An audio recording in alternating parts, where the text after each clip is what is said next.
ప్రతి ఎన్నికకి ఉచితాలు. ఇక్కడ సంక్షేమాన్ని ఉచితమన్నాం, తమిళనాడులో ఉచితాలనే గొప్పగా చెప్తూ ఉంటుంటారు.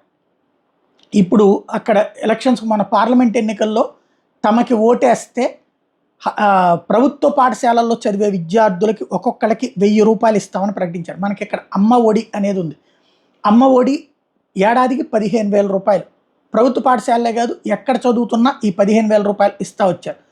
అయితే ఇప్పుడు తమిళనాడు హై స్కూళ్ళలో ప్రభుత్వ పాఠశాలలోని చిన్నారులకి నెలకు 1000 రూపాయలు ఇస్తానని స్టాలిన్ ప్రకటించారు. ఇప్పుడు అది వచ్చే నెల నుండినే ఇంప్లిమెంట్ చేయబోతున్నట్టు, ఆగస్టు నుండి, ఇది జూన్ కదా, జూలై పోను, ఆగస్టు నుండి అమలు చేయబోతున్నట్టు ప్రకటించారు. ప్రభుత్వ పాఠశాలలోని విద్యార్థులకి ఈ డబ్బులు ఇవ్వబోతున్నట్టు ప్రకటించారు. తద్వారా ఈ కొత్త హామీ అన్నటువంటి నెరవేర్చినట్టు. ఈవెన్ ఇప్పుడు ఆంధ్రప్రదేశ్లో కూడా ఎంతమంది పిల్లలు ఉంటే అంతమందికి అమ్మ ఒడి ఇస్తానన్నారు. దాని పేరు ఏదో మార్చి ఇవ్వబోతున్నామని చెప్పారు కదా. కాబట్టి ఇక డబ్బులకి సంబంధించినటువంటి వరద పేదలకు అందబోతోంది.